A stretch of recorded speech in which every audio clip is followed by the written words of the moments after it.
యేసుక్రీస్తునామమున మీ అందరికీ నా వందనాలు. ఈ దిన వాక్య నిమిత్తం అపొస్తలుల కార్యములు 3వ అధ్యాయము 11వ వచనం చదువుకుందాము. వాడు పేతురుని యోహానును పట్టుకుని ఉండగా ప్రజలందరూ విస్మయముంది సొలొమోను మంటపములో ఉన్న వారి వద్దకు గుంపులుగా పరిగెత్తి వచ్చిరి. దేవునికి స్తోత్రం. హల్లెలూయా, హల్లెలూయా, హల్లెలూయా. క్రీస్తునందు ప్రియులైనటువంటి సహోదరి సహోదరులారా, ఆత్మీయ బంధువులారా, ఆయన హెచ్చవలసి ఉన్నది అనేటువంటి కార్యక్రమ వీక్షకులారా, హీ మస్ట్ ఇంక్రీజ్ అనేటువంటి కార్యక్రమ వీక్షకులారా, మీ అందరికీ ప్రత్యేకమైన వందనాలు తెలియజేస్తున్నాను.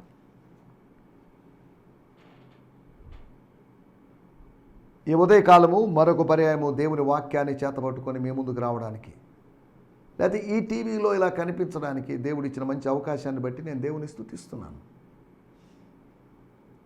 ఏదో పాపులారిటీ కోసం ఈ కార్యక్రమం చేయడం లేదు అనే సంగతిని మీకు గుర్తు చేస్తున్నాను.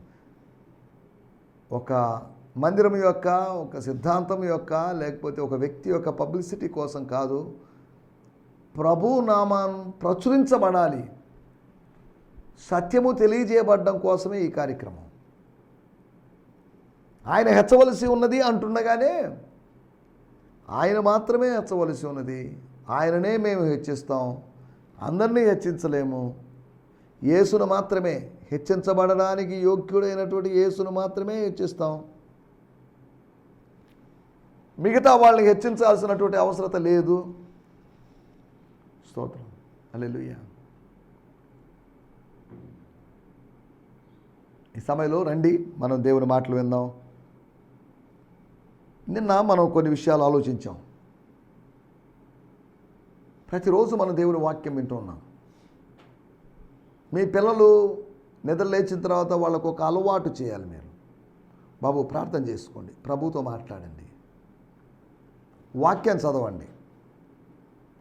పాత నిబంధన అర్థం కాకపోతే దాన్ని పక్కన పెట్టేసిన కొత్త నిబంధనలో 1-2 అధ్యాయాలు, సెలవు రోజులో ఉంటే ఇంకా ఎక్కువ అధ్యాయాలు చదవమనండి. అసలు బైబిల్ ఏంటి, బైబిల్ సారాంశం ఏంటి అనేది తెలుసుకునే విధంగా వారిని మీరు తయారు చేయాలి. క్రైస్తవ కుటుంబంలో పుట్టి వాక్యం అంటే ఏంటో తెలియకుండా, వాక్యంలో విషయాలు తెలియకుండా, వాక్య జ్ఞానము లేని వారిగా, బిబ్లికల్ ఇల్లిటరేట్గా వారు ఉండడానికి వీల్లేదు. మన విశ్వాసాన్ని ప్రశ్నించే రోజుల్లో, మనం చేసేటువంటి కార్యక్రమాల్ని ప్రశ్నించేటువంటి రోజుల్లో మన కుమారులు, మన కుమార్తెలు వారు వాక్యాన్ని ఎరిగిన వారుగా ఉండాలి, వారు స్వతంత్రులై ఉండాలి. దేవుని స్తోత్రం, హల్లెలూయా. అడగండి, బాబు ఈరోజు బైబిల్ చదివా అని అడగండి. వాళ్ళకి ఆ ప్రశ్న ఇరిటేట్ చేయొచ్చు, ఏంటిది వాక్యం చదివాడని అడుగుతున్నాడు, బైబిల్ చదివాడు అని. కానీ అడుగుతూనే ఉండండి. ఆస్క్ దెమ్ ఎవ్రీడే, బాబు ఇప్పటి వరకు చదవలేదా? ఉదయం లేవగానే మనం చేసేటువంటి కాలకృత్యాలలో భాగంగా ఈ ఆత్మ సంబంధమైన కృత్యము ఒక భాగంగా మారాలి. ప్రార్థన, వాక్య ధ్యానం, ప్రార్థన, వాక్య ధ్యానం. మేము ఉదయాన్నే ఒక మంచి పాట విన్నాం, క్రిస్టియన్ సాంగ్ విన్నాము. వినొద్దనడం లేదు, నేను ఒక మంచి క్రిస్టియన్ సాంగ్ వీడియో చూసామండి అని కాదు. వాక్యం ధ్యానించారా? వాక్యం ధ్యానించడం అంటే వాక్యాన్ని గురించి ఆలోచించడం, పాండరింగ్ ఓవర్ దట్ వర్డ్స్. ఆలోచించడం, ఈ మాటలు ఎవరికి, ఎందుకు, ఎప్పుడు, ఎక్కడ, ఎలాగా అని ధ్యానిస్తూ ఉండడం. అందులోంచి సమాచారం వస్తుంది. ఆ సమాచారంలో దాగిన సత్యం, అది మన ఆత్మను బలపరుస్తుంది. స్తోత్రం, హల్లెలూయా. నిన్నటి ఎపిసోడ్లో మనం ఆలోచించింది, దేవుడు లేపేవాడు, మృతులను లేపేవాడు, నిద్ర లేపేవాడు, వెన్నుతట్టి లేపేవాడు.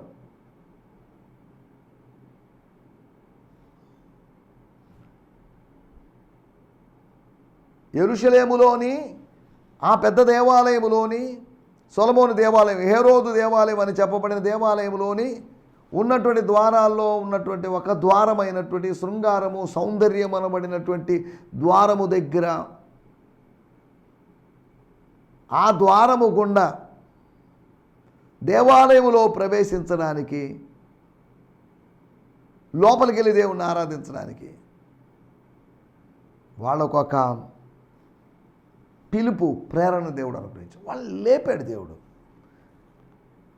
అందరితో కలిసి ప్రార్థన చేస్తున్నారు, అందరి కోసం ప్రార్థన చేస్తున్నారు, బాగానే ఉంది. మీరు you go alone to the temple, వెళ్ళండి, వెళ్ళి ప్రార్థన చేయండి. People are waiting for you. Lame man is waiting for you. Or cripple man was waiting for you. అదేందండి మేము వెళ్ళడం ఏంటి, దేవుడు మాతో మాట్లాడడం ఏంటి? మేము వెళ్దాం వెనకాల ఒక ఉద్దేశం లేకుండా మేము వెళ్తున్నామేమో, కానీ మమ్మల్ని ఆయన ఒక ఉద్దేశంతో పంపుతున్నాడు. ఆ దేవాలయానికి పేతురు, యోహానులు చాలాసార్లు ఎక్కి వెళ్ళి ఉంటారు, కానీ ఎప్పుడు జరగని అద్భుతం ఆ రోజు జరిగింది. పెంతెకోస్తు తర్వాత జరిగింది, సంఘం పుట్టిన తర్వాత జరిగింది. పేతురు, యోహానులు ఎక్కి వెళ్ళినట్లుగా అనేక మంది ఎక్కి వెళ్ళేటువంటి చోటది. కానీ ఇంచుమించు 3000 మంది ప్రభు వాక్యం విని, పేతురు చెప్పినట్టు వాక్య భాగాలు విని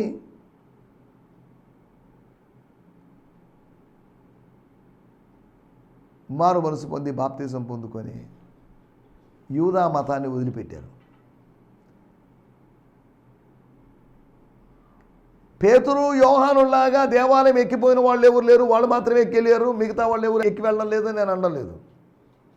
ఉన్నారు, ఇంకా యూదా మతం ఉంది, యూదులు ఉన్నారు. పేతురుతో పాటు, పేతురు కన్నా ముందు ఎవరు ఎక్కుతున్నారు, పేతురు యోహానుల వెనకాల ఎవరు ఎక్కుతున్నారో మనకు తెలియదు. కానీ మత వ్యవస్థ బలహీనమైపోయింది. అనగా ప్రభు పని జరిగిస్తున్నప్పుడు ఆచారము కావచ్చు, లేదా ఆలయం కావచ్చు, లేదా రాజకీయం కావచ్చు, ఇంకా ఏదైనా కావచ్చు, స్తోత్రం,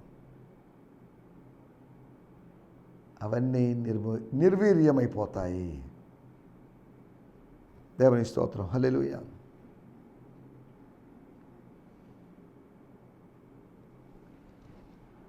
నిన్న ఆలోచించిన విషయాలు, పేతురు, యోహాను లేపిన దేవుడు తన లేపేటువంటి విధానాలు, లేపేటువంటి తత్వాన్ని మానుకోకుండా ఆ కుంటివాడిని లేపారు. మేము లేపామని పేతురు, యోహానులు ఎప్పుడు చెప్పుకోలేదు. చూసారా మా ప్రార్థనా శక్తి ఎలా ఉందో? చూసారా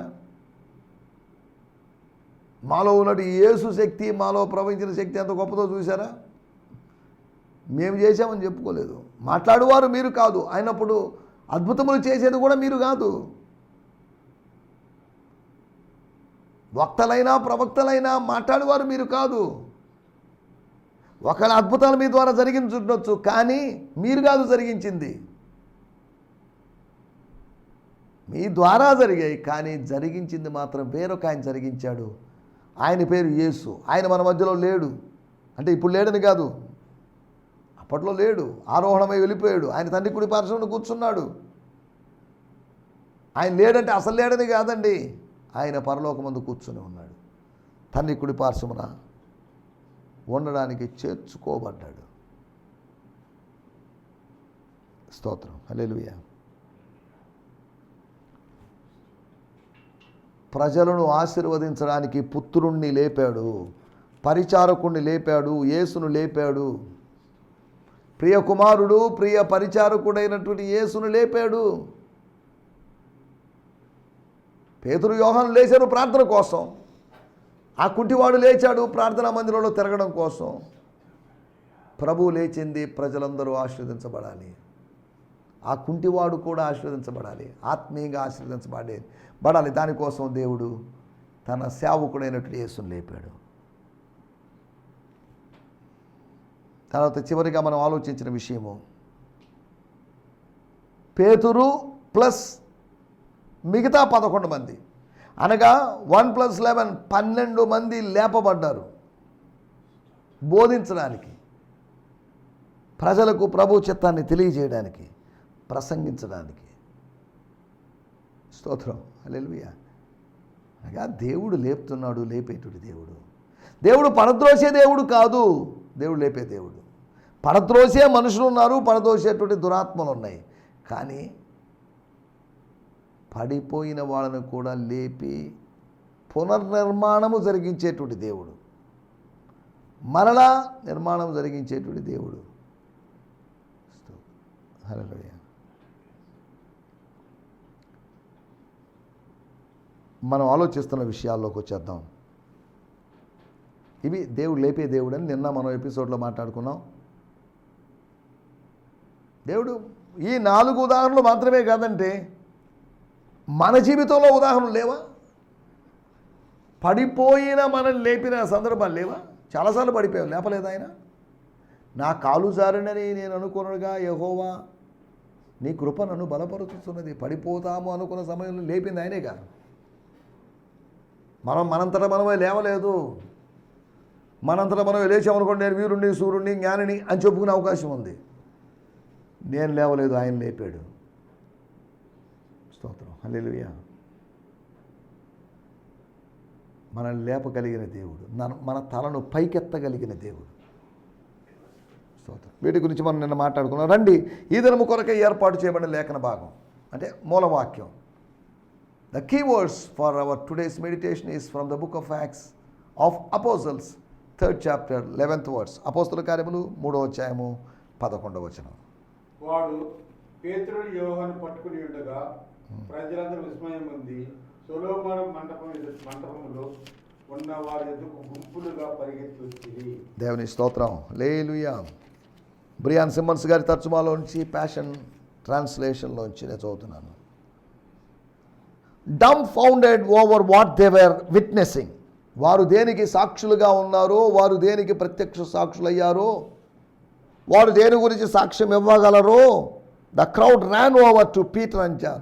అకస్మాత్తుగా పేతురు, యోహాను దగ్గరికి వాళ్ళు పరిగెత్తుకుని వచ్చారు. who were standing under the covered walkway called Solomon's porch. స్తోత్రం, హల్లెలూయా. సొలొమోను మంటపము అని చెప్పబడినటువంటి ఆ మంటపం. అంటే బెతెస్దా కోనేరు దగ్గర 5 మంటపాలు ఉన్నాయి, దాని గురించి కాదు. సొలొమోనుదైనప్పటి మంటపం. మంటపం శిథిలావస్థలో ఉందో, ఎలాంటి స్థితిలో ఉందో, మళ్ళీ దాన్ని పునర్నిర్మాణం చేశారో ఇవన్నీ మనకు తెలియదు. కానీ who were standing under the covered walkway called, అక్కడ దాన్ని కవర్ చేశారు, అనగా పైకప్పు ఉంది, దాన్ని మంటపము అన్నారు. అనగా పైకప్పు యొక్క వేరువేరు పైకప్పులు ఉన్నప్పటికీ కూడా సొలొమోనుదను మంటపు పైకప్పు కింద ఉన్నటువంటి, స్తోత్రం, హల్లెలూయా, ఆ వ్యక్తుల గురించి. Standing there also was the healed beggar clinging to Peter and John. అక్కడ అంటి పెట్టుకొని అతుక్కొని ఉన్నట్లుగా తోకలాగా ఒకడు తయారయ్యాడు. ఎవరైతే బాగు చేశారో, ఎవరైతే యేసునామంలో బాగు చేశారో, ఎవరైతే ప్రార్థన చేసి లేపారో, ఎవరైతే విశ్వాస మూలంగా కార్యము జరిగించాడో వాళ్ళని పట్టుకున్నాడు. ఇక వీళ్ళని వదిలిపెట్టకూడదండి. వీళ్ళని వదిలిపెడితే స్వస్థత పోద్దేమో అనే ఉద్దేశంతో కాదు. ఎందుకో మరి వాడు దేవాలయములో నుంచి వచ్చిన వాడు మళ్ళీ దేవాలయం నుంచి పేతురు యోహాన్లు తిరిగి వచ్చినప్పుడు వాళ్ళ వెనకాల వెళ్ళి ఉండొచ్చు. వాళ్ళ వెనకాల వెళ్ళినవాడు దేవాలయంలోకి, వాళ్ళ వెనకాలనే దేవాలయం నుంచి దిగి వచ్చి ఉండొచ్చు. దేవుని స్తోత్రం, హల్లెలూయా. ఇది మనం చదువుకునే మన మూలవాక్యం. చదువుదాం, మన వాడుక భాషలో చదువుకుందాం. 3వ అధ్యాయం 11. ఆ భిక్షం ఎత్తుకునేవాడు పేతురు యోహానులను అంటి పెట్టుకుని ఉన్నాడు. ప్రజలలో కలిగిన ఆశ్చర్యము తగ్గలేదు. ప్రజలలో కలిగిన ఆశ్చర్యం తగ్గలంటే ప్రజలు ఆశ్చర్యపడుతూనే ఉన్నారు. ఎందుకు ఆశ్చర్యం? వాడా కాదా అనేటువంటి సంశయం నుంచి వాడేనని స్పష్టత కలిగినప్పుడు వాడు స్తుతిస్తూ గంతులు వేస్తూ పేతురు యోహానుతో వెళ్ళాడు. అరే, కుంటోళ్లలో, గుడ్డోళ్లలో, అడుక్కునే వాళ్ళలో కూడా ఇంత ఆత్మీయ ఆలోచన, ఆవేశము, ఆశలు ఉన్నాయా? అక్కడికి వచ్చిన ఆరాధకులందరూ వాడిలాగా ఆరాధించలేకపోయారని ఆత్మీయంగా చిన్నబోయి ఉంటారు, సిగ్గుపడి ఉంటారు. వాడిలాగా మేము చేయలేకపోయామండి. దేవుని స్తోత్రం, హల్లెలూయా. మనం ఆలోచిస్తున్న విషయం. వాళ్ళందరూ వారంటే ఎవరు? వారు పేతురును, అంటే పైన రాయబడింది 10వ వచనంలో, ఎవరైతే పరవశులయ్యారో వాళ్ళని ఉద్దేశించి రాయబడింది. వాళ్ళు పరిగెత్తుకొని వచ్చారు. ఏం జరిగింది వాళ్ళకి? ఏమండి, ఏం జరిగింది? కుంటోడికి ఏదో జరిగింది. మీకేం జరిగింది? మీకేం జరిగిందా? వీళ్ళకి జరిగిన విషయాల్ని నేను మీకు 4 విషయాలు త్వరగా జ్ఞాపకం చేయబోతున్నాను. వాళ్ళెవరు అని ఆలోచిస్తే, నేను వాళ్ళ గురించి ఆలోచిస్తున్నప్పుడు వాళ్ళకు ఓ పేరు పెట్టాను, నిర్ణయించబడిన వారు. They were appointed people, they were chosen people. ఎలా చెప్తున్నారు ఏంటంటే, మనం 4 పాయింట్లు చెప్పినప్పుడు మీకు విషయాలు అర్థమవుతాయి. అపోస్తుల కార్యములు 13వ అధ్యాయం 48వ వచనంలో రాయబడింది, నిత్య జీవము కొరకు నిర్ణయించబడిన వారు విశ్వసించిరి అని రాయబడింది. అందరూ విశ్వసించారని కాదు, నేను చదువుతున్నాను ఆ మాటని. అన్యజనులు ఆ మాట విని, అనగా ప్రభువు మాకు ఆజ్ఞాపించను అని చెప్పబడినట్టు మాటను విని సంతోషించి దేవుని వాక్యమును మహిమపరిచిరి. మరియు నిత్య జీవమునకు నిర్ణయించబడిన వారందరూ విశ్వసించిరి. స్తోత్రం. ఎవరంట? నిత్య నాశనములకు నిర్ణయించబడిన వారిని కాదు, నిత్య జీవమునకు నిర్ణయించబడిన వారందరూ విశ్వసించిరి. వీళ్ళు నిర్ణయించబడిన వాళ్ళు చేసిన విషయాలు, వాళ్ళ విషయంలో ఏం జరిగిందనే దాని గురించి 4 విషయాలు మీకు జ్ఞాపకం చేయబోతున్నాను. 3వ అధ్యాయము మొట్టమొదటి మాట 10వ వచనం. దేవాలయపు ద్వారము వద్ద భిక్షము కొరకు కూర్చుండువాడు వీడే అని గుర్తిరిగి వానికి జరిగిన దాన్ని చూసి విస్మయంతో నిండి పరవశులైరి. దేవుని స్తోత్రం. 1, వాళ్ళు పరవశులైన వాళ్ళు, పారవశ్యపు అనుభవంలోకి వచ్చిన వాళ్ళు. వాళ్ళకి ఇంతకుముందు ఎప్పుడు పరవశం కలగలేదు. పరుల మీద ఆవేశం కలిగిందని కాదు, పరాయి వశం అయిపోయారు. ఏంటిది? They were shocked. తాము దేవాలయానికి ఎందుకు వచ్చారు అనే సంగతిని మర్చిపోయారు. వాళ్ళు పరవశులైపోయారు, ఆనంద పరవశులైపోయారు. పోనీలేండి అడుక్కునేవాళ్ళు, ఇలాగ మిగతా అడుక్కునే వాళ్ళందరూ కూడా బాగైతే ఎంత బాగుంటుంది అని కూడా ఆలోచించి ఉండొచ్చు. అంతేగా, ఒకటి బాగైనప్పుడు మా అందరికి బాగాలని ఆశ ఉంటుంది. ఎవడో ఒకడికి బాగైంది బేతస్తా కోనే దగ్గర, అందరికీ బాగా కావాలనే కదా గుంపులుగా పడింది. ఒకరు ఆశీర్వదించబడ్డారంటే మనం కూడా ఆశీర్వదించబడతామని అర్థం. ఎదురింటోళ్ళో పక్కింటోళ్ళో ఆశీర్వదించబడ్డారని మనం అసూయపడటంలో అర్థం ఏంటి? ఏమండి, వాళ్ళు వీళ్ళతో స్నేహం చేస్తున్నారు, వీళ్ళు వాళ్ళతో స్నేహం చేస్తున్నారు, మనం ఎందుకు అసూయపడాలి? దేవుడు నిర్ణయించినట్లు నిర్ణయించబడిన వాళ్ళు స్నేహములో, స్నేహబంధంలో, ప్రేమలో ఉంటారు. లేదంటే మిగతా వాళ్ళు ఉండే అవకాశం లేదు. దేని గురించి అసూయపడాల్సిన అవసరం లేదు. వాళ్ళకి డబ్బు వచ్చిందా? అసూయపడాల్సిన అవసరం లేదు. వాళ్ళు ఒక పెద్ద ఇల్లు కట్టుకున్నారు, అసూయపడాల్సిన అవసరం లేదు. అసూయపడడం వల్ల ఏమవుతుంది? అసూయపడడం వల్ల ఆత్మీయ మరణం జరుగుతుంది. అది దేవుని వాక్యంలో రాయబడింది. అసూయ అనేటువంటి ప్రమాదకరమైన పరిస్థితుల్లో స్త్రీలు ఉన్నారు, పురుషులు ఉన్నారు కాదా? ఒక మాట నేను చదువుతున్నాను, యోబు గ్రంథము 5వ అధ్యాయము 2వ వచనం. దౌర్భాగ్యమును కూర్చి ఏడ్చుట వలన మూఢులు నశించెదరు. దుర్భాగ్యమును గురించి, భాగ్యం లేకపోవడం గురించి, ఏదో కష్టాన్ని గురించి ఏడ్చుట వలన మూఢులు అంటే విజ్ఞానులు కాని వారు నశించెదరు. 2వ మాట, ఇంపార్టెంట్ మాట, బుద్ధి లేని వారు అసూయ వలన చచ్చెదరు. దేనివల్ల? అసూయ వలన చచ్చెదరు. స్తోత్రం. ఈ మాటలు వింటే దేవుని బిడ్డలారా, మీరు బుద్ధి కలిగిన వాళ్ళ, బుద్ధి లేని వాళ్ళ? బుద్ధి లేని వాళ్ళు ఏమవుతారంట? అసూయ వలన చచ్చెదరు. అసూయ వలన ఆత్మీయ మరణానికి నువ్వు గురవుతావు. మాకు ఫలాన్ని ఉందండి, మాకు ఫలాన్ని, మేము అంత జ్ఞానం ఉందంటే దేవుని స్తోత్రం. మేము పరిశుద్ధులమని ఎవరైనా చెప్పుకుంటున్నట్టయితే క్లెయిమ్ చేద్దాం, మంచిదమ్మా, దేవుని స్తోత్రం, పరిశుద్ధులుగానే ఉండండి. వాళ్ళే ఉండగలుగుతున్నాం, మనం ఉండలేకపోతున్నాం. వాడిది నిజమైన పరిశుద్ధతో కాదో, నిజమైన ఆత్మీయతో కాదో, నిజమైన ప్రార్థనో కాదో, నిజమైన భక్తో కాదో, ఇవన్నీ మనం పరీక్షించాల్సిన అవసరం లేదు మనకు. ఒకటి, వాళ్ళు పరవశులైనారు. రెండో మాట 3వ అధ్యాయము 11వ వచనంలో రాయబడింది, చివరి భాగంలో రాయబడింది, విస్మయం పొంది సొలొమోను మంటపంలో ఉన్న వారి యొద్దకు గుంపుగా పరిగెత్తి వచ్చిరి. గుంపుగా పరిగెత్తుకుని వచ్చారు. ఏదైనా సంఘటన జరిగినప్పుడు, ప్రజలు ఏదైనా జరిగినప్పుడు పరిగెత్తుకొని వెళ్తారు. ఇక్కడ కూడా ప్రజలు పరిగెత్తుకొని వచ్చారు. స్తోత్రం, హల్లెలూయా. అపోస్తుల కార్యములు 2వ అధ్యాయము 6వ వచనంలో, ఈ శబ్దము కలుగగా జనులు గుంపులుగా కూడి వచ్చి, గుంపులుగా పరిగెత్తుకుని వచ్చాను కాదు, గుంపులుగా కూడి వచ్చారు. ఇప్పుడు ఏకంగా గుంపు, ఈ పెద్ద గుంపు అంటున్నప్పుడు కూడా ఇంచుమించు 10,000 మందికి పైన ఉన్నట్టు గుంపు. అది చిన్న గుంపు ఏం కాదు. అది కారణం ఏంటంటే ఆ గుంపులో నుంచి 5,000 మంది రక్షించబడ్డారు. 2వ అధ్యాయంలో రక్షించబడిన వారి కన్నా 4వ అధ్యాయంలో రక్షించబడిన వాళ్ళు ఎక్కువ మంది ఉన్నారు. 3వ అధ్యాయం 4వ అధ్యాయంలో నిర్ణయించబడిన వాళ్ళు పరిగెత్తారు.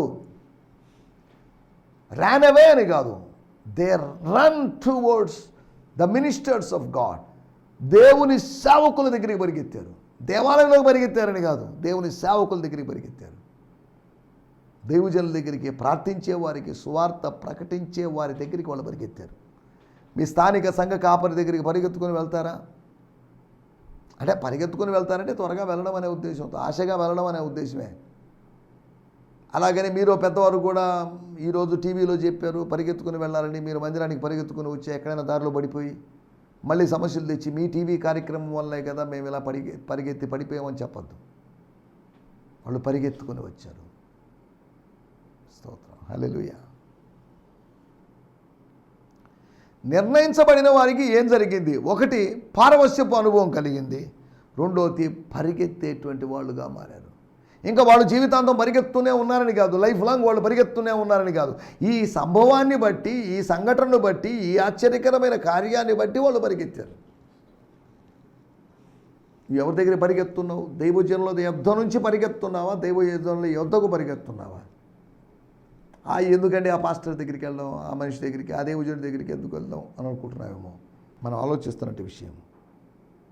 3వ విషయం, అపోస్తుల కార్యములు 3వ అధ్యాయం 17వ వచనం, సహోదరులారా, డియర్ బ్రదర్స్ అండ్ సిస్టర్స్, లేకపోతే లేడీస్ అండ్ జెంటిల్మెన్, ఇక్కడ కూడుకొని పరిగెత్తుకుని వచ్చిన నిర్ణయించబడిన వారులారా, పరవశం చెందిన వారులారా అని చెప్తున్నాడు.